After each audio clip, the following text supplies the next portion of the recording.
تو جیسا کہ میں کہہ رہا تھا کہ ایک سکون اور ایک حرکت، حرکت زبر زیر پیش کو حرکت کہتے ہیں، ان دونوں کو جب ہم ایک ساتھ ملائیں گے تو پھر یہ تشدید بنتی ہے. تو پھر ہمیں ان دو با، یہ دو جو با ہیں اس کو لکھنے کی ضرورت نہیں پڑتی ہے، بلکہ ہم ایک ہی با لکھ کر اس کے اوپر تشدید بنا دیتے ہیں اور پھر اب با کی طرح پڑھیں گے. ٹھیک ہے. نمبر 2، تشدید کی آواز میں ایک قسم کی سختی ہوتی ہے. اب با ایک طاقت سی ہوتی ہے اس میں اوپر پڑھتے وقت. اب با جس حرف پر تشدید ہو اس کو مشدد کہتے ہیں، یعنی جس حرف کے اوپر تشدید ہو اس کو ہم مشدد حرف کہتے ہیں. مشدد حرف کو 2 بار پڑھا جاتا ہے، جیسے حمزہ با فتحہ، اب با فتحہ کیا بنا؟ اب با. ٹھیک ہے.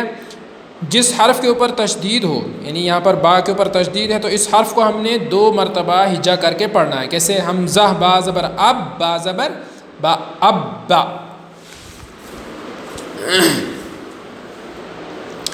حمزہ با زبر اب، با زبر با، اب با، اب با، اب با. یہاں پر تشدید کے ساتھ تینوں حرکتوں کی مشق کرائی گئی ہے، زبر زیر پیش. ٹھیک ہے. یعنی با کے اوپر تشدید ہے تو اس سے پہلے زبر بھی آئے گا، زیر بھی آئے گا، پیش بھی آئے گا، تنوین بھی آئے گی، 2 زبر بھی آئے گا، 2 زیر بھی آئے گی، 2 پیش بھی آئے گا. ٹھیک ہے. اب با، اب با. تشدید جب ہم پڑھیں گے تو اس میں ایک قسم کی کیا ہوتی ہے؟ سختی ہوتی ہے. آواز میں، تشدید کی آواز میں ایک قسم کی کیا ہوتی ہے؟ سختی ہے، یعنی سختی کے ساتھ پڑھنا ہوتا ہے. اب با، اب با، اب با. اب بی، اب بی، اب بی. اتا، اتا، اتا. دیکھیں یہاں پر اتی، اتی، اتی. اجا، اجا، اجا. اجی، اجی، اجی. ابن، ابن. حرکت چینج ہو رہی ہے. یہاں پر زبر آیا تھا پہلے حمزہ کے اوپر، اب یہاں پر حمزہ کے نیچے زیر آ گیا اور اب یہاں پر حمزہ کے اوپر پیش آ رہا ہے.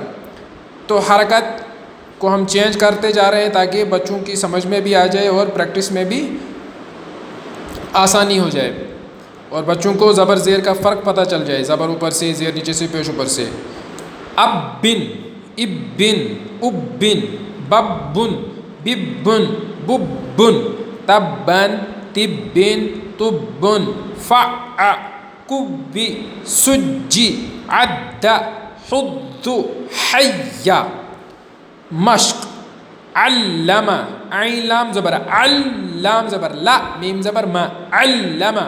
جیسا کہ ابھی ہم نے پڑھا تھا کہ جس حرف کے اوپر تشدید ہو اس کو ہم 2 مرتبہ پڑھتے ہیں. عین لام زبر عل ہو گیا 1 مرتبہ، لام زبر لا ہو گیا دوسری مرتبہ. علم. اور تشدید کی آواز میں ایک قسم کی سختی ہوتی ہے. علم. کذب، کاف زال زبر کذ، زال زبر ذ، با زبر با. کذب. ربک، را با زبر رب، با زبر با، کاف زبر کا. ربک. قدر، حبب. زین. یسبح، یسبح. ربک. سیرت، سختی کے ساتھ پڑھنا ہے. سیرت. لدی. اول. قوت. کبرت، سختی کے ساتھ پڑھیں. کبرت. فاصدق، فاصدق. مدثر، مدثر. یتولا، یتولا. غنہ کا بیان. غنہ کیا ہوتا ہے کہ ناک میں آواز کو لے جانا غنہ کہلاتا ہے. یعنی نون کے اوپر اگر تشدید ہو یا میم کے اوپر تشدید ہو، جیسے یہاں پر نون کے اوپر تشدید ہے اور یہاں پر میم کے اوپر تشدید ہے، تو جب نون کے اوپر تشدید ہو یا میم کے اوپر تشدید ہو تو ان کی جو آواز ہے، ان کی جو ساؤنڈ ہے، اس کو ہم نے ناک میں لے جانا ہے تو اس کو غنہ کہتے ہیں. گنگنانا اسی کو بولتے ہیں، نون کی آواز کو ناک میں گنگنانا. ناک میں آواز لے جانے کو غنہ کہتے ہیں. نون اور میم پر تشدید ہو تو ایک مقدار، ایک الف کی مقدار غنہ ہوگا. جیسے حمزہ نون زبر ان، نون زبر نہ، ان، ان. جو نون کی آواز ہے ان، اس کو ناک میں ایک الف کی مقدار لینا ہے، ناک میں آواز کو لے جانا ہے، اسی کو غنہ کہتے ہیں، غنہ۔ ان سن، سینون زیر، سن نون زبر نہ، سن، ایک الف کی مقدار، ایک سیکنڈ تک آواز کو ناک میں لے جانا ہے، گنگنانا۔ من ہن یظن جہنم ثم امی عم ہلم مم وتمت۔